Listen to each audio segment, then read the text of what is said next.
I was only 9 years old. I had no idea what was happening to my mother. But now, I am older and more mature, so I know exactly what was really going on with her body. Kidney failure. I can't remember how old she was at the time, but it was severe enough for her to have a stroke and leave me for good. My mother, you could say, was a very stubborn 40-year-old lady, but she went out of her way to always take care of us, even during her dialysis. My mother was always very scared of doctors, but she knew if she wanted to live, she would have to go through dialysis to watch us grow old and successful. All I wanted to do was help her, but I had to wait until I was 18 before I could donate my kidneys. I still remember the exact date, time, and events that happened before my world crumbled. October 16th, 3 a.m. was where it all began with my mom.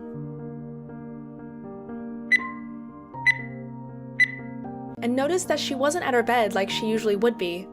I saw the bathroom light was on, so I went there to check. There she was, my mother on the ground, half naked, laying on her stomach. I reached over to look closer and noticed there was foam on her mouth, but my stupid 9-year-old self thought she was just sleeping. I sat next to her, hoping she would wake up. I sat for 10 minutes. I then began to suspect that something was wrong and she was definitely not sleeping. Fear jolted through my body, then panic. I remember my mother and father had a fight that night, so my father went to the living room to sleep. I ran to my father, screaming, "Dad, I think something's wrong with Mom. She's on the bathroom floor and won't wake up." My dad quickly jolted up and ran to the bathroom where my mother's lifeless body lay. My dad tried calling for my mom. She wouldn't wake up, no matter how hard he cried. I went to wake up my sisters, saying, "Wake up, there's something wrong with Mom." They got up and went to check as I followed behind them. We quickly called the ambulance. At this point, I started to process what was really going on, and just how serious it was. I cried and cried. The paramedic said to me, "Your mom will be okay, don't you worry." And for that slight moment, a tinge of hope filled me. I wanted to go with her so badly, but they wouldn't allow me because I was too young. I watched as my older sister hopped on instead. I still remember that night. I was in the car with my brother, other sister, and father. When we got to the hospital, we sat in the emergency room lobby, waiting for the doctors to come out to tell us what really happened to my mother. After 30 long minutes of waiting, they finally came out and said, "She had a stroke. If you had brought her in earlier, she would have been fine and been treated here. But because of the severity of her condition, we would have to transfer her to a bigger hospital to be treated." By this time, it was already 7 a.m. Each minute was passing by in slow motion.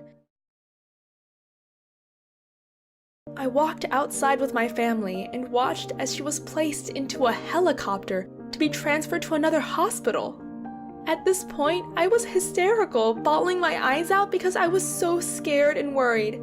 I didn't want to leave. I wanted to go with her, but I couldn't. We drove about an hour to the new hospital where she was transferred, and there she was, laying in the ICU where she would stay for the next few days. My family and I were told to wait in a tiny room, which forced us to all be cramped together. We waited for what felt like forever before the doctors came in to speak with us. They explained that my mother was on life support due to the damage that had been done to her brain, and suggested that we make the hard decision of letting her go. What else could we do but agree?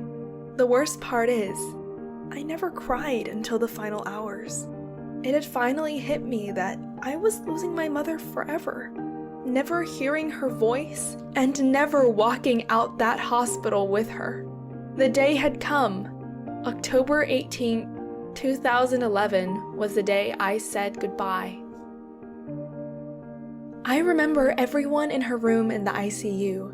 I was sitting by her bed, holding onto her hand, crying uncontrollably. I put her hand on my cheeks just to feel her touch one last time. Then the doctors finally came in, and I watched them turn off the oxygen machine. I took my eyes off of it and looked at my mom as she was taking her final breath. I remember seeing her last tear falling down her cheeks, passing her ears, and I cried even harder. I was hoping for a miracle to happen, like her waking up again after the oxygen was shut off, or that she would wake up and grab my hand once more, but no, it didn't happen. She was gone.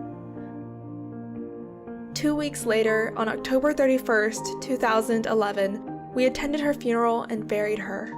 I cried so much. I had barely slept and I'd lost a bit of weight. I remember coming home and crying myself to sleep. I even tried to go trick-or-treating to lift my mood, but it didn't work. Every now and then, I have this guilt inside of me. I was the first one that found my mother that day, laying on the ground. I kept thinking about what the doctor said. She would have been fine if she was brought in earlier. I should have called, but I sat down next to her instead, thinking she was sleeping?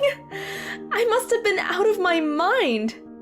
Everyone tells me it was never my fault, but deep down, I still believe it is.